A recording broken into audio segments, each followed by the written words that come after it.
si kuya, papunta na raw siya. Hintayin na lang natin. Kanina pa yun. Kakarating lang natin. Ayun si kuya, oh. Ayun na. Kuya, ayun na pagutom kapatid natin. Kuya. May good news ako sa inyo. May bago akong bukas na panty house.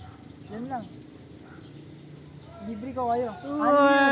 Andy daw, oh. Tingnan mo, Andy daw. Maano na yung gutom mo. So na tol, bahala sa kapatid natin. Ako na bahala dito, kuya. Susunod daw, huwag ka mag-alala. Salamat. Ingat ka, kuya. Ingat ka. Mauna na kami dun, ha. Mauna na kayo. Sige, kuya. Tara na. Tara na. Patingin niya. Asan na yan mo? Patingin niya kung baka yun na yun eh. Dito na yata tayo. Patingin niya. Yan na yun, kuya. Ayan na, tara. Makakain na tayo ng masarap. Upo ka na dito. Puti. Huwag kang na maingay. Madaming tao dito. Madaming tao dito. Huwag kang maingay. Tawag ka na kuya. Madaming tao dito. Sino itong mga iingay na to? Makakasira lang ng image namin to. Tapos makakaya sa mga customer namin. Alam ko na. Sabihin ko naka-reserve na. Ang ini ko. Huwag kang maingay. Madaming tao dito. Ang naka-reserve na po kasi yung ano na to. Yung table na to. Hanggang mamaya ang gabi po kami. Sobrang dami po namin customer. Ganun po ba?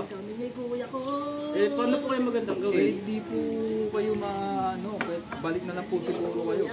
Hindi po kayo mga tikaso. Sige no, babalik ko lang po kami. Tara na. Babalik na lang daw tayo. Babalik na lang tayo. Sir, pwede pa kabilisan po. Na-stop po kasi pangit po sa image ng restaurant namin yan. Tara na. Babalik na lang tayo. Doon pumunta sa kuya ko. Tara na, babalik na lang tayo.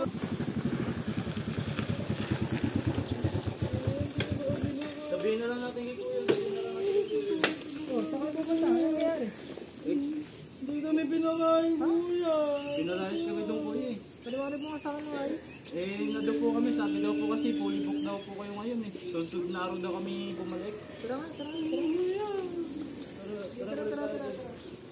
Kakain kami ni kuya ulit. Kakain kami. Kung muna kayo dito, ako na bahala mag-order. Sige, kuya. Ulit? Opo. Sir, good afternoon po. Napasyal po kayo sa restaurant natin. Ito narinig ko na may complaint yung guest natin na pinapalis mo sila. Nasabi mo pa na fully book yung restaurant natin kahit di naman. Sir, sobrang ingay kasi ng mga customer na yun. Tapos kung may sakit, sobrang ingay. Ang kulit. Kaya sinabi, tapos na-istorbo yung guest natin. Makakasira din sa image ng restaurant natin yun, sir. Dahil lang bilis ko na. Opo. Discriminate mo yung mga customer natin. Lalo na mga utol ko yung mga yun. Kung sa ibang mo ginawa yun, baka nasira na yung reputation ng restaurant natin. Sir, pasensya na po, sir. Ginawa ko lang naman po yun para protektahan yung natin, yung restaurant natin. Kasi ang pangit po yung nakikita ng mga customer din, nakakahiya po sa kanila kasi ang ingay po ng mga kung may sakit na yun. Ayoko ng ganyang behavior sa restaurant natin. Nakakasira yan ang image ng restaurant ko. Kasi susunod ayokong makita na gagawin mo ulit na sa ibang customer. Hey, sir, pasensya na po. Hindi na po mauulit, sir. Sige, kunin mo na yung order nila at mag-serve ka na. Okay po. Pasensya na po, sir. Afternoon po. Afternoon. Yes, kasi naman ka namin. Natatakot ako. Okay na, nakausap ko na siya. Umupo na dito. Okay. Nakausap na. Sir, pasensya na po sa inasal ko kanina na pinalit po kayo dito sa restaurant. Pasensya na po at nasdahan ko po kayo. Okay na ngayon. Basta sa susunod huwag yung babase ka sa physical ng tao. Pasensya na po. Lahat nagkakamali. Salamat po. Pwede ko po bang makuha yung order niyo? Sige po. Ano ba yung specialty niyo din? What happened in the scenario? Pinapakita po sa video is meron dalawang magkapatid na yung isa is may kapansanan and diniscriminate sila ng isang staff dahil sa nakakaya sila at baka mabawasan pa yung good reputation ng isang restaurant na yun. Ngunit sa hindi inaasang pagkakataon na yung dalawa palang magkapatid na yun ay kapatid ng owner at dahil sa hindi magandang pagtrato at ginawa ng staff ay naka-receive siya ng sermon sa owner at pinagsabihan siya na hindi maganda yung naging action, and attitude na ipinakita niya sa dalawa. What type of discriminations or harassment was shown? Discriminations against customers with disabilities, kung saan parang pinagtabuyan na sila ng staff ng restaurant na hindi sila bagay doon.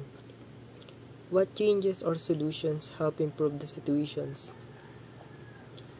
Fixed attitudes of our staff even though they are professionals. If their attitude naman is hindi kaangkop-angkop sa workplace, then fire them.